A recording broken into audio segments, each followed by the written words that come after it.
তো এ পর্যন্ত আমি আপনাদের সাথে আলোচনা করেছি দুজন ব্যক্তি সম্পর্কে যারা রাসূল সাল্লাল্লাহু আলাইহি ওয়াসাল্লামের সাথে আপোষ মীমাংসা করতে এসেছিল। তাদের কেউই মক্কার অধিবাসী ছিল না। তাদের প্রথম জন্য এসেছিল হুজা গোত্র থেকে বুদাইল অথবা বাদিল। তারপর দ্বিতীয় ব্যক্তি উরওয়া ছিল তায়েফ শহরের অভিজাত নেতৃবৃন্দের অন্যতম। তার গোত্রের নাম সাকিফ। তো সে আসলো এবং আমরা দেখেছি যে তার আপোষ চেষ্টাও ব্যর্থ হয়েছিল।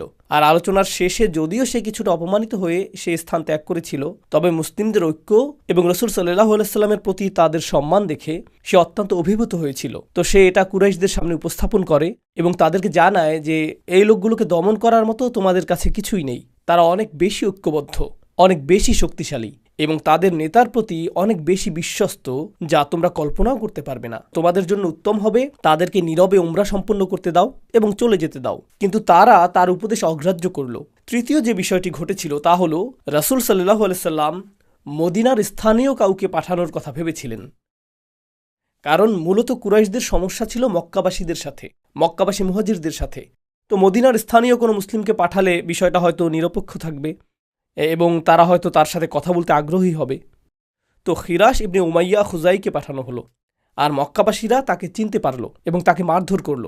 আর খুজা গোত্রের একজনও চিনতে পারল যে সে তাদের গোত্রের লোক, আর তৎক্ষণাৎ সে তাকে ছাড়িয়ে দিল। সে মূলত মদিনার অধিবাসী ছিল না, সে খুজা গোত্রের লোক। তো সে ছাড়া পেয়ে গেল এবং ফিরে আসলো, অর্থাৎ কোনো কথোপকথন হয়নি। তো ইতিমধ্যে বাইরে থেকে দুটি প্রচেষ্টা হয়েছে এবং মুসলিমদের পক্ষ থেকে একটি প্রচেষ্টা হয়েছে, কিন্তু আলোচনা অগ্রসর হয়নি। তারপর যা ঘটল তা হলো অন্য আরেকটি পক্ষ, একটি পক্ষ ছিল তায়েফ, খুজা ইত্যাদি, অন্য আরেকটি পক্ষ হলো প্রতিবেশী বনু কিনানাহ গোত্র। তাদের বড় নেতাদের একজন হলো হুলাইস। এখানে অনেকগুলো নাম এসে পড়েছে, কিন্তু কিছু কিছু নাম মনে রাখাটা গুরুত্বপূর্ণ, আর এই নামটিও বেশ গুরুত্বপূর্ণ। তার নাম ছিল হুলাইস। আর হুলাইস সম্পর্কে যে বিষয়টা জেনে রাখা জরুরি তা হলো কাবার প্রতি তার সম্মান ছিল অত্যাধিক। সে একজন ধর্মপরায়ণ মানুষ। কেউ হয়তো মূর্তিপূজারী হতে পারে, সে ইসলাম বিশ্বাস না করতে পারে, কিন্তু তারপরেও সে ধর্মপরায়ণ হতে পারে। হুলাইসের ধর্মপরায়ণতার বহিঃপ্রকাশ ছিল এই যে কাবার প্রতি এবং কাবার আচার অনুষ্ঠানের প্রতি তার অগাধ সম্মান ছিল। কাবার এই সকল আচার অনুষ্ঠানের প্রসঙ্গে আপনারা জেনে রাখা উচিত যে এমনকি অমুসলিমরা তাদের শিরক মিশ্রিত যে উপাসনা করত, সেই উপাসনাগুলোর অনেকগুলোই ছিল হাজার হাজার বছর আগে ইব্রাহিম আলাইহিস সালাম যে শিক্ষা দিয়েছিলেন তারই বিকৃত রূপ। এটা শুধু অনেকগুলো রূপান্তরের মধ্য দিয়ে গিয়েছে এবং পরিণামবশত এটা শিরকি রূপ ধারণ করেছে। কিন্তু এর মধ্যে কিছু কিছু বিষয় তখনও ছিল অকৃত্রিম, যেমন তারা তাওয়াফ করত, আর তাওয়াফ করার শিক্ষা ইব্রাহিম আলাইহিস সালামকে আল্লাহ দিয়েছিলেন। আত-তাইফিনা ওয়াল আকিফিনা ওয়ার রুকআইস সুজুদ। কুরাইশরা তখনও পশু কুরবানি করত, আর আল্লাহ ইব্রাহিম আলাইহিস সালামকে পশু কুরবানির শিক্ষা দিয়েছিলেন। যদিও তারা অনেক শিরকি কাজ করত, কিন্তু আপনি যদি শিরকের আবরণগুলো ছড়িয়ে ফেলতে থাকেন, এর পেছনে তখনও ইব্রাহিম আলাইহিস সালামের ধর্মের কিছু অবশিষ্টাংশ বাকি থেকে গিয়েছিল, আর সেই কাজগুলোর অংশবিশেষ ইসলামেও পালিত হয়। মুসলিমগণ কুরবানির জন্য পশু নিয়ে এসেছিলেন, মুশরিকরাও কুরবানির উদ্দেশ্যে পশু নিয়ে আসত। এই মিলটা কেন? কারণ আমরা ইব্রাহিম আলাইহিস সালামের রেখে যাওয়া আদর্শকে পুনরুদ্ধার করছি, আর মুশরিকদের মাঝে সেই আদর্শের ছিটেফোঁটা কিছু অংশ বর্তমান ছিল যা তারা তখনও পালন করছিল এবং এর সাথে তাদের দূষিত কাজগুলোরও মিশ্রণ ঘটাচ্ছিল। তো কাবার প্রতি হুলাইসের সম্মান ছিল অত্যাধিক। কোরবানির জন্য আনিত পশুর প্রতি তার ভক্তি শ্রদ্ধা ছিল অনেক বেশি। রাসূল সাল্লাল্লাহু আলাইহি সাল্লাম দূর থেকে তাকে আসতে দেখলেন, আর তিনি জানতেন যে বনু কিনানার লোকেরা বেশি ধর্মপরায়ণ হয়ে থাকে। فقال رجل من بني كنانة دعوني آتيه। তো বনু কিনানার এক ব্যক্তি অর্থাৎ হুলাইস বলল, আমি তার সাথে কথা বলবো। তো সে কুরাইশদেরকে বলল, তায়েফের প্রতিনিধিতে কাজ হয়নি, অন্য প্রতিনিধিতেও কাজ হয়নি, আমি ধর্মপরায়ণ মানুষ, আমি তাদের সাথে কথা বলবো, দেখি যুক্তিসঙ্গত কোনো সমাধানে পৌঁছতে পারি কিনা। فقالوا ائته। যাও লোকটির সাথে কথা বলো। فلما أشرف على النبي صلى الله عليه وسلم وأصحابه। যখন সে রাসূল সাল্লাল্লাহু আলাইহি সাল্লাম এবং সাহাবীদের অভিমুখে আসতে লাগলো, قال رسول الله صلى الله عليه وسلم هذا فلان وهو من قوم يعظمون البدن فابعثوها له فبعثت له। তো নবীজি বললেন, এই ব্যক্তি এমন গোত্রের সদস্য কুরবানির পশুর প্রতি যাদের ভক্তি শ্রদ্ধা অনেক বেশি। এখন মুসলিমগণ কি তাদের পশুগুলো নিয়ে এসেছিলেন? তারা তাদের পশুগুলো কি নিয়ে এসেছিলেন?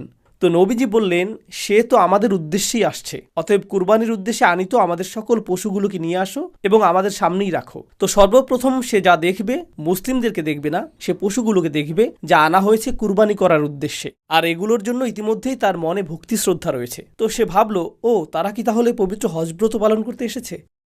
এগুলো তো কুরবানির পশু। আর যখন সে কাছে আসতে থাকলো, استقبله الناس يلبون সে লক্ষ্য করলো যে তারা তালবিয়া উচ্চারণ করছে, লাব্বাইক আল্লাহুম্মা লাব্বাইক, লাব্বাইক লা শারীকা লাকা লাব্বাইক। তারা সৃষ্টিকর্তাকে স্মরণ করছিলেন। তো সে ভাবলো, এটা তো কোনো যুদ্ধ না, এই লোকগুলো এখানে এসেছেন আল্লাহর উপাসনা করার জন্য, তারা তাদের পশুগুলোকে এনেছেন কুরবানি করার জন্য, কেন আমি তাদের সাথে আপোষ মীমাংসা করতে এসেছি? ফালাম্মা রাআ যালিকা ক্বালা সুবহানাল্লাহ। তো যখন সে এটা দেখলো, সে বলল সুবহানাল্লাহ। প্রাচীন আরবি ভাষায় সুবহানাল্লাহ বলা হয় যখন আপনি ধর্মবিরোধী কিছু দেখতে পান, যখন আপনি সৃষ্টিকর্তার প্রতি অবমাননাকর কিছু দেখতে পান, তখন আপনি বলেন সুবহানাল্লাহ। তো যখন সে বলল সুবহানাল্লাহ, এর দ্বারা সে বুঝালো যে আল্লাহ রক্ষা করুন। ما ينبغي لهؤلاء أن يصدوا عن البيت.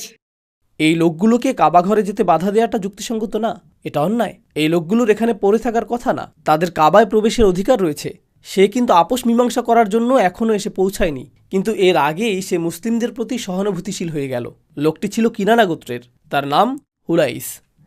فلما رجع إلى أصحابه যখন সে কুরাইশদের কাছে ফিরে গেল, قال رأيت البدن قد قلدت وأشعرت. সে বলল, আমি কুরবানির পশু দেখেছি যেগুলো ইতিমধ্যেই কুরবানির জন্য চিহ্নিত করা হয়েছে। এটা পবিত্র হজ যাত্রা, কিভাবে তোমরা এটাকে বাধাগ্রস্ত করছো? ফালাম্মা আরা আন ইউসাদ্দু আনিল বাইত, আমার দৃষ্টিতে তাদেরকে কাবা ঘরে প্রবেশে বাধা দেওয়া অনুচিত। এটা ধর্মদ্রোহ, এটা ধর্মের প্রতি অবমাননা, এটা ধর্মের প্রতি অপমান, এটা ধর্মের বিরুদ্ধে একটা অপরাধ। যদিও সে মুসলিম না, সে কাবা ঘরের পবিত্রতায় বিশ্বাস করে, সে পশু কুরবানির প্রথাটিকে বিশ্বাস করে।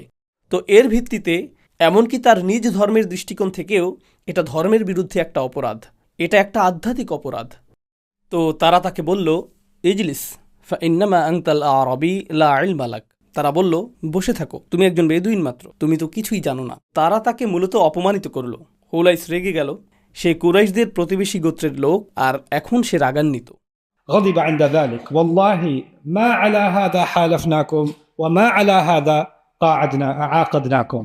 সে বলল, আমি আল্লাহর শপথ করে বলছি, এর জন্য আমরা তোমাদের সাথে এক কাতারে সামিল হইনি। আমরা তোমাদের প্রতি বিশ্বস্ত থাকার, তোমাদের মিত্র হওয়ার শপথ করেছিলাম, কিন্তু এর জন্য না।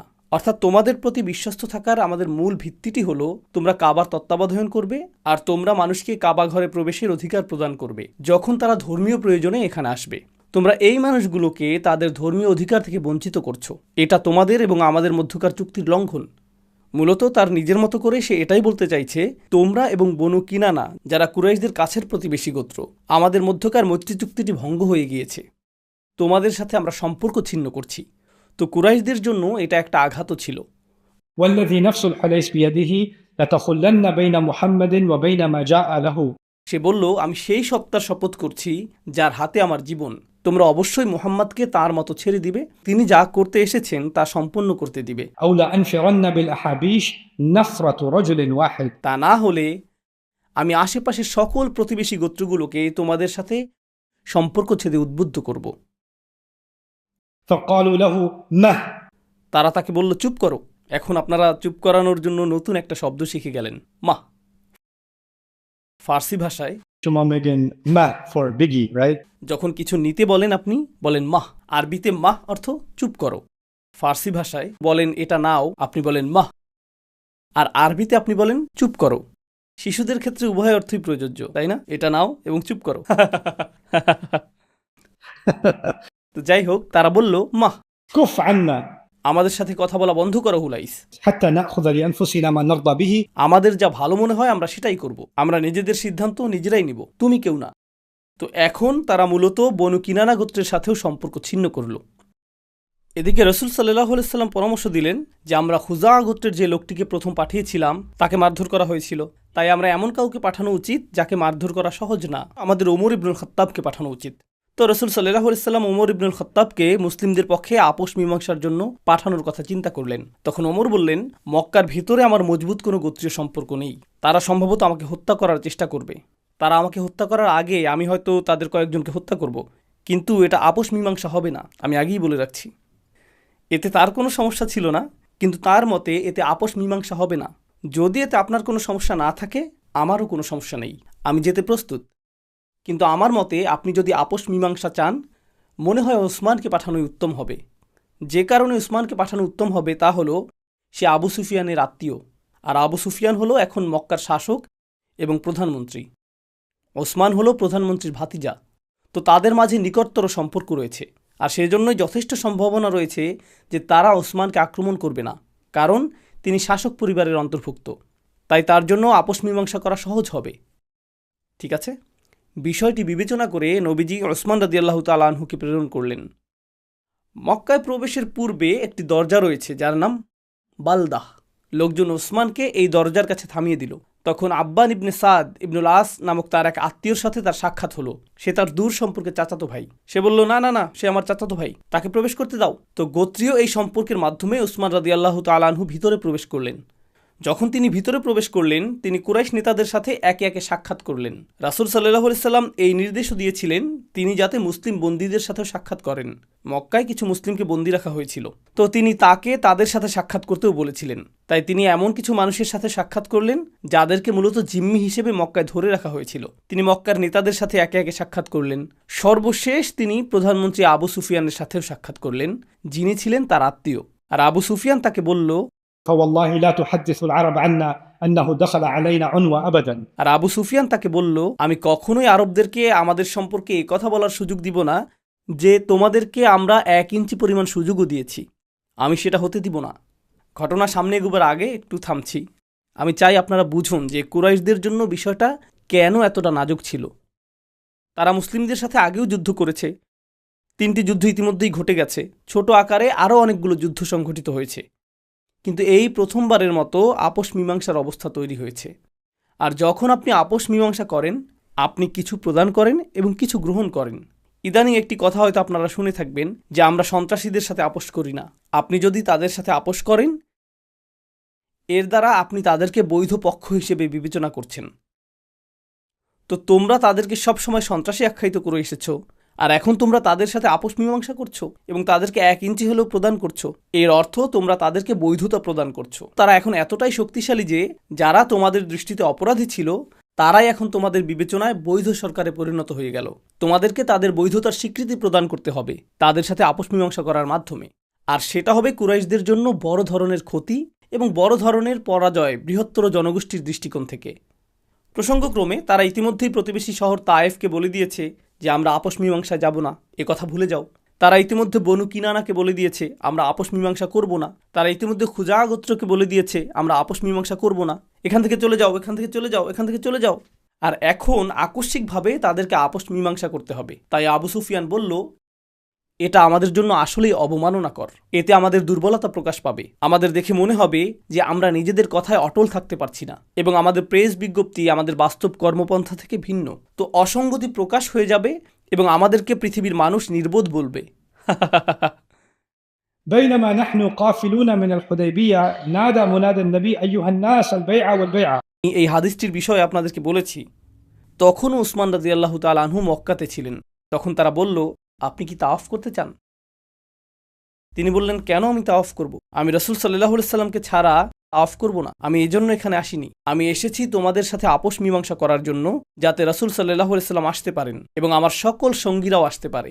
এই কথার কারণে তারা উসমানকে রেখে দিতে চাইল। তো এখন বেশ দীর্ঘ সময় পেরিয়ে গেল।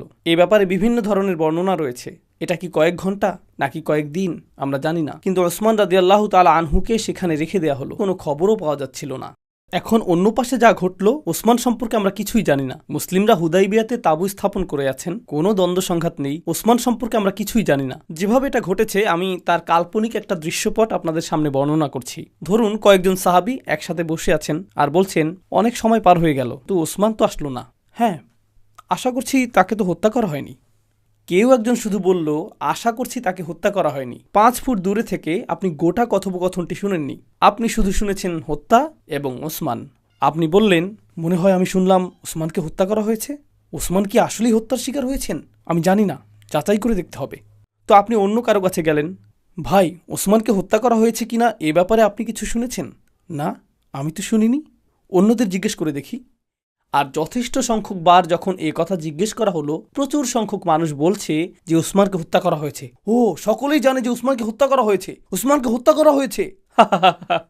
তো একটি জনসমাবেশে যা ঘটে থাকে, আপনি কোনো কিছু আংশিক শুনেন, এটা ছড়িয়ে পড়ে আর ছড়িয়ে পড়ে, অবশেষে এটা অন্য কিছুতে পরিণত হয়। এখানে উপস্থিত অল্পবয়স্ক ছেলেরা সম্ভবত টেলিফোন গেমটির সাথে পরিচিত। বাইয়েনা ক্যাম্পাসে একবার টেলিফোন গেমটি খেলেছিলাম। সেখানে কয়েকজন শিশু ছিল, 6-7 বছরের বাচ্চা। টেলিফোন গেম হলো একজনের কানে কানে বলা, সে আরেকজনের কানে কানে বলে, সে আরেকজনের কানে কানে বলে। এরপর আপনি সর্বশেষ শিশুটিকে জিজ্ঞেস করেন সে কি শুনেছে। তো আমি প্রথম শিশুটিকে কানে কানে বললাম, বব জোকে মেরেছে। এটাই আমি তাকে বলেছি। 80টি শিশু একে অপরকে কানে কানে বলল। যখন এটা 80তম শিশুটির কাছে পৌঁছলো, আমি জিজ্ঞেস করলাম, তুমি কি শুনেছ? সে বলল, সাল্লাল্লাহু আলাইহি ওয়াসাল্লাম।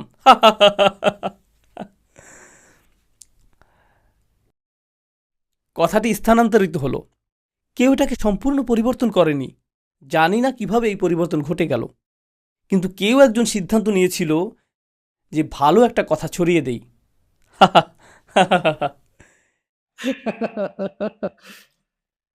এখন রাসূল সাল্লাল্লাহু আলাইহি ওয়াসাল্লাম চিন্তিত হয়ে পড়লেন। গুজব এমনভাবে ছড়িয়ে পড়ল যে তিনিও প্রভাবিত হয়ে পড়লেন। আর ইমানদারগণকে পরীক্ষা করার জন্য আল্লাহ জিবরিল আলাইহিস সালামকে প্রেরণ করলেন। ইমানদারদেরকে ডাকুন এবং তাদেরকে আপনার কাছে একটি অঙ্গীকার করতে বলুন। তো তিনি ডাকলেন। রাসূল সাল্লাল্লাহু আলাইহি ওয়াসাল্লাম একজন সাহাবীকে বললেন সকল মুসলিমদেরকে একসাথে ডাকার জন্য। বাইনামা নাহনু কাফিলুনা মিনাল হুদাইবিয়া নাদা মুনাদিন নবী সাল্লাল্লাহু আলাইহি ওয়াসাল্লাম আইয়ুহান নাস আল বাইআ আল বাইআ। রাসূল সাল্লাল্লাহু আলাইহি সাল্লামের নির্ধারিত আহ্বানকারী ডাক দিলেন, লোক সকল, বায়াত বায়াত, অঙ্গীকার। অঙ্গীকার গ্রহণের সময় এসে গিয়েছে। অঙ্গীকার হলো আপনি নিজের হাত অন্য কারো হাতের উপর রেখে এরপর শপথ করবেন। এটাই অঙ্গীকার, এটাই বায়াত। ঠিক আছে? নাজালা রূহুল কুদুস, ফেরেশতা জিবরিল নেমে আসলেন। তিনি অঙ্গীকার গ্রহণের কথা বললেন। এটাই ছিল সেই ঘোষণা। মুসলিমগণ জড়ো হতে লাগলো। سوف سرنا إلى رسول الله صلى الله عليه وسلم وهو تحت شجرة ثمرة فبايعناه. আমরা রাসূল সাল্লাল্লাহু আলাইহি ওয়াসাল্লামের কাছে আসলাম আর তিনি একটি গাছের নিচে ছিলেন। তখন আমরা সেখানে একটি অঙ্গীকার গ্রহণ করলাম। অঙ্গীকারটি হলো মূলত ওসমানের জন্য প্রতিশোধ গ্রহণ করা। যদি তাকে হত্যা করা হয়ে থাকে, আমরা এর প্রতিশোধ গ্রহণ করব। আমরা এখানে যুদ্ধ করতে আসিনি, কিন্তু তোমরা যদি একজন দূতকে হত্যা করো, এটা যুদ্ধ ঘোষণার শামিল, তাই না? ওসমান একজন দূত, আর তাকে যদি হত্যা করা হয়, এটা যুদ্ধ ঘোষণার শামিল। আমরা এর পাল্টা জবাব দেব যুদ্ধ ঘোষণার মাধ্যমে। প্রসঙ্গক্রমে আপনি যদি মক্কাবাসীদের সাথে তাদের নিজ এলাকায় গিয়ে যুদ্ধ করেন, খুব সম্ভবত আপনারা সকলেই হত্যার শিকার হবেন। এ কারণেই কিছু সাহাবী বলেছেন যে এই বায়াত, এই অঙ্গীকারটি ছিল মৃত্যুর উপর অঙ্গীকার। অন্যরা বলছেন না, এটি ছিল ন্যায় বিচার পাওয়ার অঙ্গীকার। কিন্তু উভয় মতই একই অর্থ প্রদান করে। তো অনুমান করুন তো এই অঙ্গীকারটি কোন সূরাতে উল্লেখ থাকবে? এই সব কিছু সূরা ফাতহে লিপিবদ্ধ করা হয়েছে। এই মুহূর্তে আমরা সিরাহ এবং হাদিসের উৎসগুলোর প্রতি মনোযোগ দিচ্ছি। এটা শেষ হলে আশা করছি আগামীকালে ইনশাআল্লাহ আমরা আলোচনা করব কোরআন কিভাবে এই সম্পূর্ণ ঘটনাটিকে ব্যাখ্যা করেছে। কারণ একজন সাহাবী অথবা ইতিহাসবিদের কোনো কিছু উল্লেখ করা আর আল্লাহর কোনো কিছু উল্লেখ করার মধ্যে পার্থক্য রয়েছে। এই উৎসগুলো সম্পূর্ণ ভিন্ন, তাই না? কোরআন থেকে আমরা পাবো ঐশী দৃষ্টিভঙ্গি, তাই সেটি আমরা পৃথকভাবে আলোচনা করব ইনশাআল্লাহ। ঠিক আছে, তো রাসূল সাল্লাল্লাহু আলাইহি সাল্লাম এই অঙ্গীকারটি গ্রহণ করলেন। এখন তারা যুদ্ধ করতে প্রস্তুত, কারণ রাসূল সাল্লাল্লাহু আলাইহি সাল্লামকে হত্যা করার এবং মুসলিমদের ছত্রভঙ্গ করার একটা প্রচেষ্টা ইতিমধ্যেই হয়েছে। মনে আছে সেই 80 জনের কথা? আর এখন উসমান অন্তরীণ হয়ে গেলেন, তো তারা প্রতিশোধ নিতে প্রস্তুত। আর রাসূল সাল্লাল্লাহু আলাইহি সাল্লাম তাদেরকে বললেন, আনতুমুল ইয়াওম খায়রু আহলিল আরদ, আজ তোমরা পৃথিবীর সর্বোত্তম মানুষে পরিণত হলে। সেই সাহাবীগণ যারা অঙ্গীকার করেছেন, لا يدخل النار إن شاء الله من أصحاب الشجرة أحد الذين بايعوا تحتها. তিনি বললেন, যারা এই গাছের নিচে অঙ্গীকার গ্রহণ করেছে, আল্লাহর ইচ্ছায় তাদের একজনও জাহান্নামে প্রবেশ করবে না। তাদের একজনও জাহান্নামে প্রবেশ করবে না। হাফসা রাদিয়াল্লাহু তাআলা আনহু এই আয়াতটি পাঠ করেছিলেন, ওয়া ইম মিনকুম ইল্লা ওয়ারিদুহা। তিনি রাসূল সাল্লাল্লাহু আলাইহি সাল্লামকে এই আয়াতটি সম্পর্কে জিজ্ঞেস করেছিলেন। এর অর্থ, তোমাদের প্রত্যেককে আগুনের উপর দিয়ে অতিক্রম করতে হবে। এটা সেতুর মতো, ইল্লা ওয়ারিদুহা। وننجي الذين اتقوا ونذر الظالمين فيها جثيا. আর রাসূল সাল্লাল্লাহু আলাইহি সাল্লাম এই আয়াতটি পাঠ করলেন, অর্থাৎ আমরা তাদেরকে রক্ষা করব যাদের মাঝে তাকওয়া রয়েছে এবং অন্যায়কারীদেরকে জাহান্নামে রেখে দিব। ঠিক আছে, প্রসঙ্গক্রমে হুদাইবিয়ার সেই গাছটি কোথায় ছিল? এটা আল্লাহর মহান বিজ্ঞতার নিদর্শনগুলোর একটি, যে তারা যখন ফিরে এসেছিলেন 1400 মানুষ গাছটির অবস্থান স্মরণ রাখতে পারেননি। ব্যাপারটা বিস্ময়কর। এক ব্যক্তি বলেছিলেন, আমার ঠিক মনে আছে এর অবস্থানটি কোথায়, কিন্তু আমি বলতে পারছি না, কারণ আমি অন্ধ হয়ে গিয়েছি। এটা ছিল আল্লাহর একটি বিজ্ঞতা। কারণ পাকিস্তানিরা যদি এখন সেখানে যেত, আমি জানি না কাবাকে ঘিরে বেশি ভিড় থাকতো নাকি গাছটিকে ঘিরে বেশি ভিড় থাকতো। বুঝতে পারছেন? তো এটা আল্লাহর বিজ্ঞতার একটা নিদর্শন যে গাছটির চিহ্ন মুছে গেছে, কারণ না হলে সেটা ভিন্ন কিছুতে পরিণত হতো। মানুষ এর ডালপালা ঘরে নিয়ে রাখত, মানুষের পাতা সংগ্রহ করত, তারা মাটি খুঁড়ে এর শিকড় বের করার চেষ্টা করত, তারা সেই মাটিও সংগ্রহ করত। সব ধরনের ব্যাপার ঘটে যেত সেই গাছটির কারণে। এটা আসলে সেই উপায়গুলোর একটি যার মাধ্যমে আল্লাহ আমাদের ধর্মকে সুরক্ষিত রেখেছেন শিরকের মধ্যে পতিত হওয়া থেকে। কারণ প্রজন্মান্তরে তাওহীদ শিরকের মধ্যে পতিত হয়। সেটাই ঘটেছিল নূহ আলাইহিস সালামের সাথে।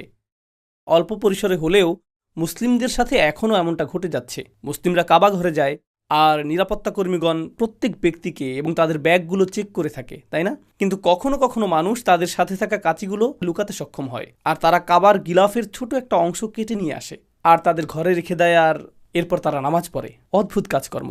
এটাও শিরক। আমরা তো কাবার উপাসনা করতে যাই না।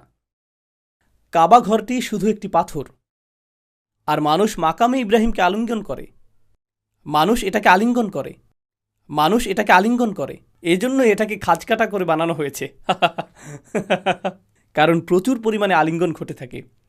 এটা মূর্তি পূজারী ধর্মগুলোর বৈশিষ্ট্য। আপনি যদি মূর্তি পূজারী ধর্মগুলো লক্ষ্য করেন, তারা এই কাজই করে থাকে, তাই না? আর শয়তান এই রীতিগুলো ইসলামের মাঝে পুনরায় চালু করতে চায়, তবে আল্লাহ আমাদের ধর্মে এটা হতে দেননি। কিন্তু কিছু লোক এগুলো চালু করতে অত্যন্ত বদ্ধপরিকর। তারা কোনো না কোনোভাবে এগুলো নিয়ে আসার চেষ্টা করে।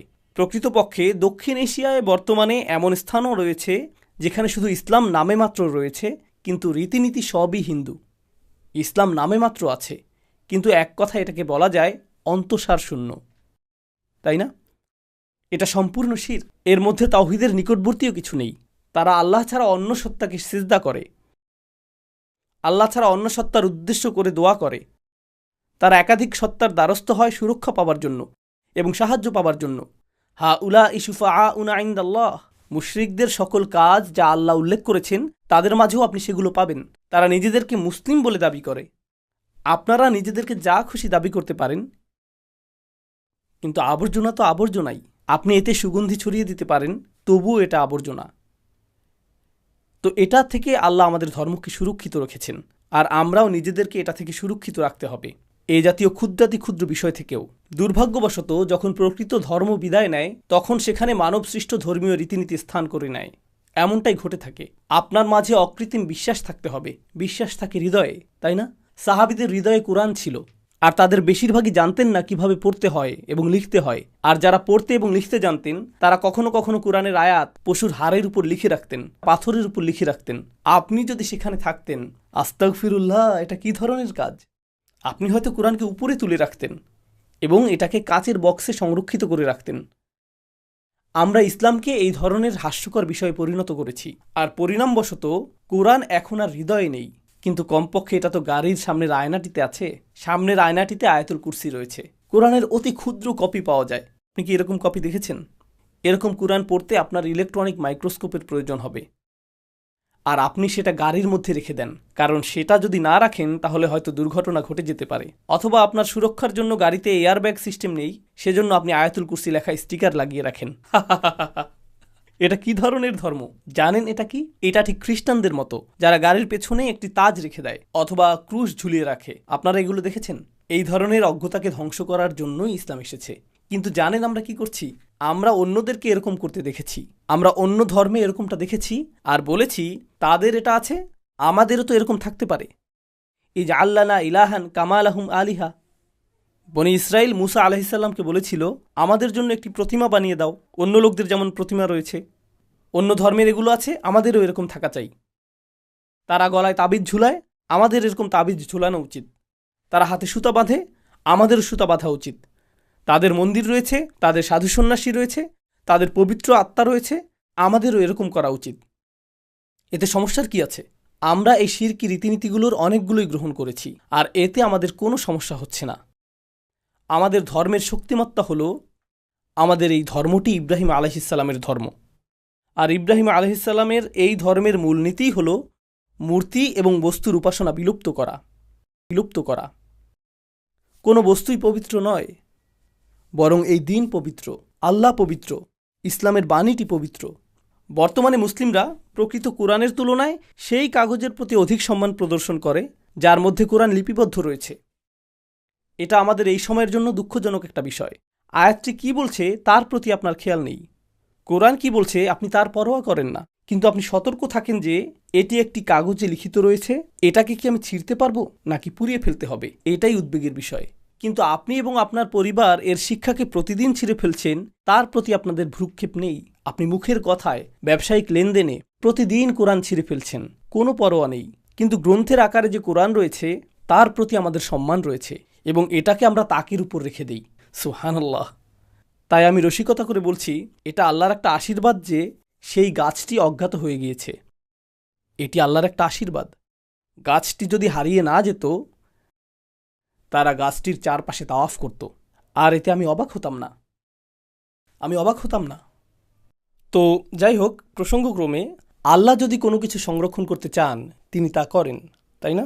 আল্লাহ কাবা ঘরকে সংরক্ষণ করতে চেয়েছিলেন, যেটি হাজার হাজার বছর ধরে মাটির নিচে ছিল। এরপর আল্লাহ এটাকে পুনরুদ্ধার করেছেন ইব্রাহিম আলাইহিসসালামের সময় থেকে। এখন হাজার হাজার বছরের মূর্তি পূজার পরেও আল্লাহ এটাকে পুনরুদ্ধার করতে পারেন। আল্লাহ যদি কোনো কিছুর অস্তিত্বকে বিলীন করে দিতে চান, আল্লাহ যদি আপনাকে জানাতে না চান যে আসহাবুল কাহফের মানুষেরা কোথায় ছিলেন, আপনি তা জানবেন না। আপনি চাইলে তুরস্ক গিয়ে দেখতে পারেন, অথবা অন্য কোনো স্থানে খুঁজে দেখতে পারেন। তিনি যদি নূহ আলাইহিসসালামের নৌকার অবস্থান জানাতে না চান, তাহলে আপনি কোনো পর্বতের উপর গিয়ে বলতে পারেন এটা তো এখানে, এটা তো ওখানে। আপনি নিজে যদি জানতে চান যে ইয়াজুজ মাজুজ কোথায় আছে, সেক্ষেত্রে চায়নায় গিয়ে চীনের মহাপ্রাচীর খোরাখুরি করার চেষ্টা করবেন না এটা দেখার জন্য যে তারা সেখানে আছে কিনা। তিনি যদি আপনাকে জানাতে চাইতেন তিনি বলে দিতেন। মানুষ জুলকারনাইনের প্রাচীরটি খোঁজার জন্য প্রত্নতাত্ত্বিক গবেষণা করতে চাইছে। থামুন, নিজেকে সংযত করুন। জানেন আমাদের ধর্মে কি ঘটে? প্রথমত আমরা শিরকের দিকে চলে যাই। দ্বিতীয়ত আমরা এমন বিষয় নিয়ে আচ্ছন্ন হয়ে যাই যা আল্লাহ এই উদ্দেশ্যে উল্লেখ করেননি। আমি অতি সাধারণ একটা উদাহরণ দিচ্ছি, কিন্তু এটা চিন্তা করার মতো বিষয়। একজন শিক্ষক আপনাকে পাঠদান করছেন, ধরুন একটা ব্যবসা সম্পর্কিত ক্লাস, আর ব্যবসায় তার বহু বছরের অভিজ্ঞতা রয়েছে, কিন্তু অবসর গ্রহণের পর তিনি শিক্ষকতা করার সিদ্ধান্ত নিলেন। তো তিনি শিক্ষকতা শুরু করলেন। ব্যবসায় খুবই সফল হবার পর তিনি ব্যবসা বিষয়ে পাঠদান করছেন, কিভাবে একটা ব্যবসা পরিচালনা করতে হয়, কোথায় আপনি একটা দোকান শুরু করবেন, কিভাবে আপনি অবস্থান নির্ধারণ করবেন, কিভাবে আপনি সিদ্ধান্ত নেবেন যে দোকান ভাড়াটি যুক্তিসঙ্গত কিনা, আপনার বিপণন কৌশল কি হবে। তিনি এই সব বিষয় বর্ণনা করছেন। তখন একজন হাত তুলল আর প্রশ্ন করল, সেই দোকানে কোন কোন রঙের মোজা বিক্রি করা যেতে পারে? অন্যজন বলল জুতা এবং মোজাগুলো কি ম্যাচিং করে বিক্রি করতে হবে? আর শিক্ষকটি এভাবে তাকিয়ে থেকে বলছেন, তোমরা আমাকে কি জিজ্ঞেস করছো? আমি তোমাদেরকে 30 বছরের অভিজ্ঞতালব্ধ অমূল্য উপদেশ প্রদান করলাম, আমি তোমাদেরকে এই বাস্তব উদাহরণ প্রদান করলাম, আর তোমরা আমাকে মোজার রং নিয়ে প্রশ্ন করছো। কেবলমাত্র এই জিনিসটাই তোমাদের মাথায় আসলো? জানেন এটা দ্বারা কি বোঝাচ্ছে? এই ছাত্রটি যে এখানে বসে আছে, তার বাবা মা তাকে স্কুলে পাঠিয়ে প্রচুর অর্থের অপচয় করছে। এর অর্থ এটাই, কারণ সে মূলত নির্বোধ না, কিন্তু তার মন ভুল গতিপথে চলছে। শিক্ষা গ্রহণের পূর্বে তার মানসিক পুনর্বিন্যাস প্রয়োজন। কোরআন এই মানসিক পুনর্বিন্যাসের কাজটাই করে। কোরআন আমাদেরকে বলে যে তরুণ কিছু মানুষ গুহায় ছিল। আল্লাহ কি তাদের সংখ্যা উল্লেখ করেছেন? না, তিনি বলেছেন কিছু মানুষ বলে এই কথা, কিছু মানুষ বলে ওই কথা। আমিও তা বলতে চাই। তাদের একটি কুকুর ছিল। এটা কি চুয়াওয়া জাতের কুকুর? তাহলে তো এটা খুবই ছোট। এটা কি ধরনের কুকুর? এর গায়ে কি কোনো দাগ ছিল? আর আমাদের ইতিহাসেও এমন মানুষ ছিলেন যারা এই ধরনের প্রশ্ন নিয়ে আচ্ছন্ন ছিলেন। কিছু মানুষ ইউসুফ আলাইহিসসালামের ঘটনাটি পড়ে আর বলে, অবশেষে জুলাইখার ভাগ্যে কি ঘটেছিল? আল্লাহ যদি চাইতেন তিনি আপনাকে বলতেন। আপনি গোটা সূরাটি মিস করলেন, আর এখন আপনার সকল মনোযোগ জুলাইখার প্রতি। এটা কেমন নির্বুদ্ধিতা! জানেন আমরা কি করি? আমরা কোরআন পাঠ করি এবং সেখানে এমন সব বিষয়ের প্রতি আমরা মনোযোগ দেই যা কোরআন না, আর আমরা এটাকে বলি তাফসির, মন গড়া তাফসির। আমরা কোরআন অধ্যয়ন করি, এটা কোরআন না, এটা আল্লাহর কিতাবের প্রতি উপহাস। আপনাদের সামনে হজ সম্পর্কিত এই শিক্ষাগুলো আলোচনা করার কারণ হলো এই কাবা ঘরটি তাৎপর্যপূর্ণ। আমি খুব বেশি ওমরায় যেতে চাই না। এর পেছনে অনেকগুলো কারণ রয়েছে। আমি হজ করেছি একবার, সম্ভবত আর হজ করা হবে না। এর পেছনে আমার নিজস্ব কারণ রয়েছে। কিন্তু যখন আমি ওমরা করতে যাই, খুব খারাপ লাগে, খুব খারাপ লাগে। আমি দেখতে পাই যে মানুষ তাওয়াফ করছে আর সেলফি নিচ্ছে। আপনি সেখানে রয়েছেন আর তখনও আপনি নিজ সত্তার উপাসনা করছেন। এভাবেই আমি এটাকে ব্যাখ্যা করি। আমি জানি কিছু মানুষ মর্মাহত হবেন, এতে কিছু আসে যায় না, আমি পরোয়া করি না। আপনি আল্লাহর ঘরে রয়েছেন, যেখানে আপনার বাইরের পৃথিবীর কথা ভুলে যাওয়ার কথা। আপনি পৃথিবীর বিষয়ে আগ্রহী থাকবেন। এটা যদি আল্লাহ চাইতেন, তাহলে তিনি তার ঘরটিকে হাওয়াই দ্বীপপুঞ্জে রাখতেন। তিনি সেটাকে ক্যালিফোর্নিয়াতে রাখতেন, যেখানকার আবহাওয়া মনোরম। তিনি এটাকে প্রমোদ বিনোদনপূর্ণ কোনো দ্বীপে রাখতেন, কিন্তু তিনি এটাকে মরুভূমির মাঝে রেখেছেন। কোনো গাছও সেখানে জন্মায় না ভাই, তীব্র দাবদাহ। তিনি আপনাকে কি বলতে চাচ্ছেন? পৃথিবী ভুলে যাও এবং এখানে আসো। পর্যটক হিসেবে এখানে এসো না, আত্মার তৃপ্তির জন্য এখানে এসো না, তোমার রবের জন্য এখানে আসো। লাব্বাইক আল্লাহুম্মা লাব্বাইক। আমি আপনার ডাকে সাড়া দিয়ে এসেছি। আপনি এমন পোশাক পরবেন যে পোশাকে কবরে যাবেন। আমরা যখন কাবার চত্বরে এবং আরাফার ময়দানে আল্লাহর সামনে দাঁড়াই, আপনারা জানেন এর অর্থ কী, তাই না? এটা বাৎসরিক একটা সম্মেলন, যা হলো বিচার দিবসের একটা মহড়া। কারণ আমরা বিচার দিবসে আল্লাহর সামনে দাঁড়াবো। আপনি সেখানে যাচ্ছেন আর আপনি এরকম, আমি এখন কাবার সামনে রয়েছি, চেক দিস আউট গাইস, আমার জন্য সবাই দোয়া করবেন।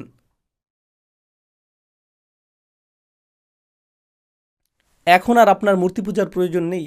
আপনার নিজ সত্তাই যথেষ্ট। নিজ সত্তার উপাসনা, সেলফির উপাসনা। সুবহানাল্লাহ। أرأيت من اتخذ إلهه هواه وأضله الله على علم তুমি কি তাকে দেখেছো যে তার নিজের কামনা বাসনাকে প্রভু বানিয়ে নিয়েছে? এই ধর্মটিকে আমরা এমনটাই বানিয়ে ফেলেছি।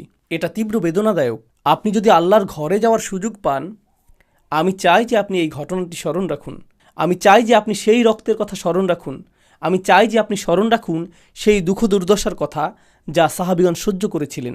তারা কোনো প্রমোদ ভ্রমণে যাননি, তারা সেখানে সেলফি তুলতে যাননি, এগুলো তাদের মনে ছিল না। তারা মৃত্যুর উদ্দেশ্যে যাত্রা করেছিলেন। আর এখন আমাদের সেখানে যাওয়ার সুযোগ হয়েছে তাদের আত্মত্যাগের কারণেই। আমরা কেউ কাবা ঘরের ধারে কাছেও যেতে পারতাম না যদি তারা এই অবদান না রাখতেন।